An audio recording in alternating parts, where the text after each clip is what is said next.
So now I'd like to jump into account schedules. So if we go into account schedules, and again, I do have it bookmarked, but if you go into finance and account schedules, it'll take you to the same place. So in case anybody's not aware, if you go into something that you want to see on your Roll Center, you can hit this little bookmark, and that's how I have it on my Roll Center page.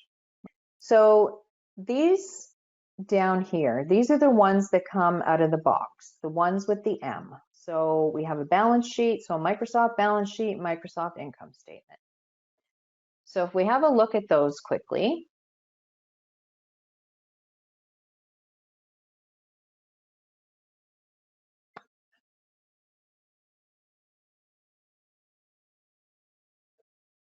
you can see the basic structure. So this one is out of the box, and this has been created based on the chart of accounts that is currently in this Cronus database company. One thing I'll mention just right from here is the row numbers. So when you create an income statement or a balance sheet, any account schedule, you need to number the rows. And the reason for that is it allows you to create formulas. And just keep in mind a little tip. If you number the rows 10, 20, 30, 40, 50, you may run into problems with your formulas. Because, for example, if you had row 100, but you wanted a formula to create a percentage to multiply by 100, the system's going to try and multiply by that row instead of the number 100. So just a good tip to put a letter or some identifying factor in front of the row number just to avoid those issues. So this one's basic, and in this one we have the title, income. So that's going to print. If we slide across, we're looking at, so totaling, we're telling the system the amount to show on this line on my income statement, I want it to total these particular accounts. And these are your GL accounts. So to show income product sales, show me the balance or the net change or whatever it happens to be of this particular GL account. If we scroll across, we'll touch on these two in a minute when we go into another example that I have set up. But you also get to select a row type. So a net change, a balance at date, a beginning balance, the amount type, whether it's a net amount, a debit, or a credit. If, for example, you want to see some of your accounts showing printed on your report or on the view of your report with the opposite sign, you can choose this and it'll flip the sign. Calculations do not get affected. And then here we have even more flexibility. So this show, we can set it to yes, that line is always going to show. We can set it to no, and in some cases we want to do that because we want to create a line that might total some accounts or something, but we don't necessarily, it's more for reference and we don't want to see those when we print the report. So we can say no. And then you have even more options. So if the column is not 0, show me this line. So if all the columns for a particular GL account are 0, then you won't see that account listed on the account schedule if this is chosen. And then, of course, we have, if it's a positive balance, show it to me. If it's a negative balance, show it to me, and so on. And then we get into making the account schedule pretty. So from here, we can quickly check this box, and all of a sudden, it's going to bold that line. If we want to make it italic, if we want to underline it, all we need to do are tick these boxes. And then, of course, you have the ability for a new page. If you want a specific page break on your account schedule, you can check on that new page. So that's a basic one. So people starting out, you have options. You can, if you want to, go to Process in the ribbon and copy the account schedule. That will copy this account schedule and then allow you to make edits as you choose. The other option is to create a new one. So in this case, I've gone in and I've created new. So let's create a new one. And we're just going to call it test September 9th. Okay. So we've now created a new account schedule. Now we actually need to build it. So if we go into process and then edit account schedule, well, we're highlighted on that line. It'll bring us to our new account schedule. And as you can see, there's nothing here. So the system does help you out quite a bit in this case. If you click on insert, you can then insert GL accounts. It'll open your chart of accounts and you can set filters on here. So if I was creating an income statement, for example, I don't want my balance sheet accounts. So I can set a filter on here and say, only show me the income statement accounts. I've now got a filtered list. I may or may not want to bring in all of my income statement accounts. If I only want to bring in a handful, I can select more, choose the accounts that I actually want to bring in to my account schedule. And keep in mind, these account schedules can be built for any number of reasons and purposes. So it doesn't have to be my entire income statement every single time. Maybe I just want to see a report that shows me my expenses, or I want to see a report that shows me my revenue or something like that. You can build as many as you want. And again, like I said, this allows you to bring them in. When you select the ones you want to bring in and you click OK, it's going to populate them onto your account schedule. And this is where I said earlier in the beginning that your structure of your chart of accounts is important. Because if we go and look at the chart of accounts quickly,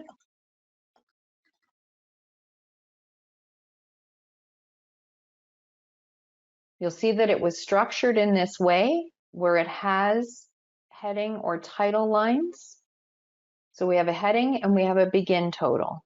So because we have these in the chart of accounts, that's how they came in because I selected them. And again, if I didn't want this line, I didn't have to select it when I brought it in, but I did. So when we talk about the row numbering, when you insert from the chart of accounts, it automatically assigns the GL account as your row number. If you're doing a simple report, you can probably leave it that way if you want to. Best practice is to make this not equal to your GL number. And if you're numbering your lines, like I said, it's important to put a letter of some sort. You don't have to, the system doesn't force you to, but best practice is to put a letter of some sort in front. And then also a best practice is to leave some space in between your numbers. Because future state, maybe you're going to add 1 or 2 GL accounts to your chart of accounts. You want to bring them into your account schedule and you want them to be, for example, I want my new account to be under income services. Maybe I have a new income account. If I made this 101, for example, I wouldn't be able to do that. So in this case, if that was the case, I could do 101 to create my new account. So once my schedule's done, I can still create a new line. So that's the basics. We'll look at one that has been created so that we can go over the different things that we'll see in this statement.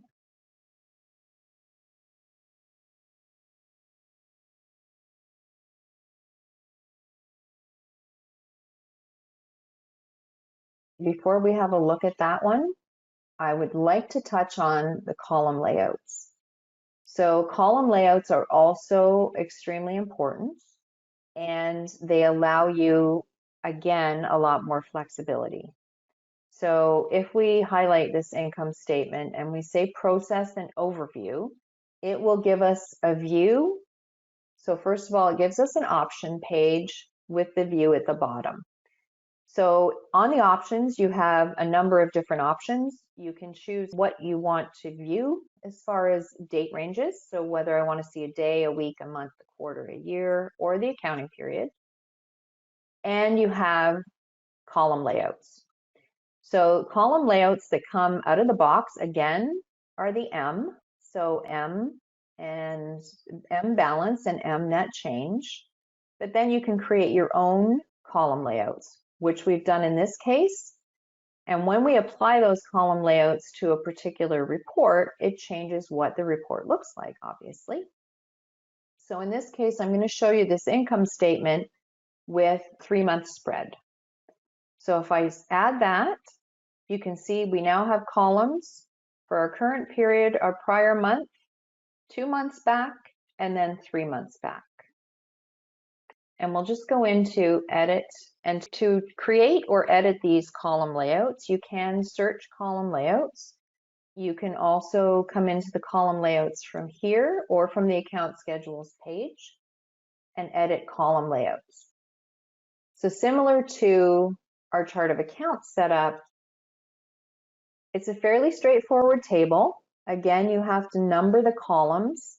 It's not as important as it is on the account schedule to have a letter or something, but you number them so that the system basically knows which one is first, second, third, and fourth. You create the title of that column, and then from within here, again, you have a number of different options for your column type. It can be a formula, net change, balance at date, a beginning balance, a year to date. So there's a number of different options. In this case, we just want to see the net change. And then we'll look at another one in a minute that we have a budget, but in this case, we just want to see entries.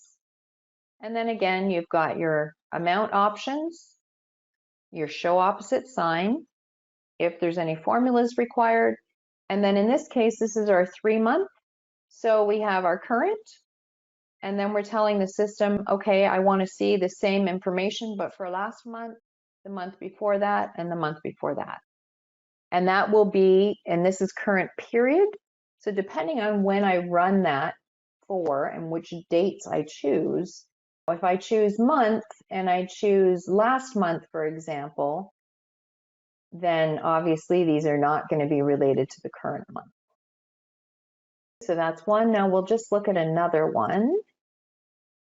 And I apologize, there's a lot of information to cover in this session. So I apologize if I go through any of it too quickly, but there is quite a bit. So when we look at this one, so this one was created with budget entries. And you'll see that the columns are obviously much different from the one we previously looked at. And if we look at, we did have some expense. Let's look at.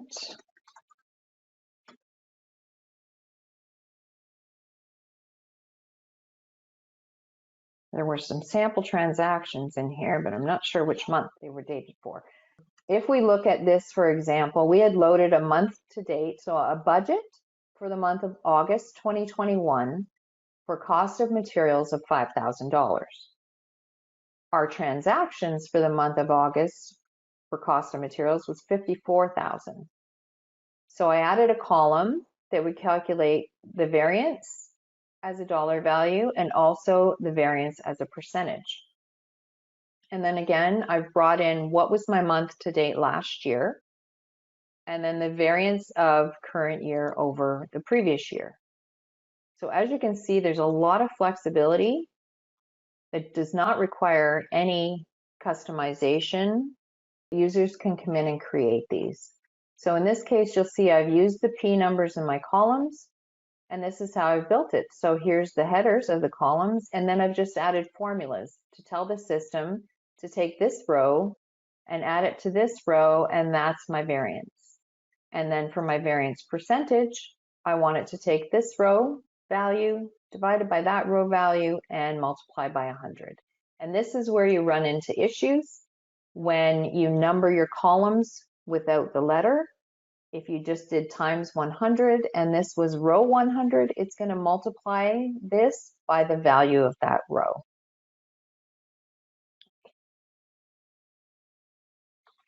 So we are going to move into analysis views, and then we can get to questions after. One thing we'll do is that I just quickly went over and didn't get into detail about.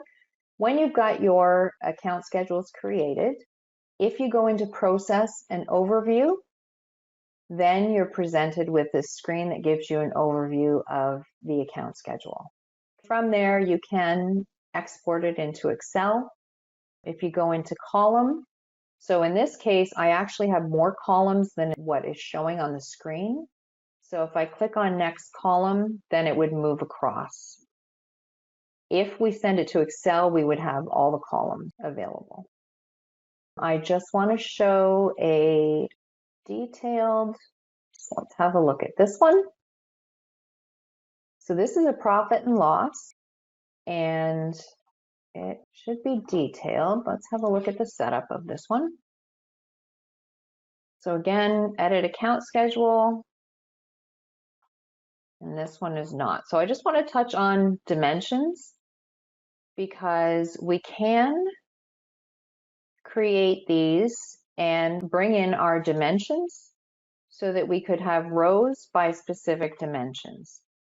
So for example, actually, I think it is on my, I apologize for jumping around. It is on my income statement. Here we go. We have the detailed income statement. So if we have a look at this one, in this case, all my income went to one GL account, but I have 3 different customer groups and I want to see a line for each. So again, we're assuming that the chart of accounts has one income account. All the entries are being posted to it. But on the account schedule, you can create lines for each of the dimensions, depending on how many you have. We're still pulling from that same GL account, but we have the ability to add dimension filters on here. So what's going to happen is when we run this, the system's going to look at all the entries in this account. Obviously on this line, it's only going to populate the entries that were tagged with the customer code of large, this one medium, and this one small. And then again, down in the expense section, I've done the similar thing. So one rent expense GL account. However, I want it broken out by department. So when I do this, if I run the overview,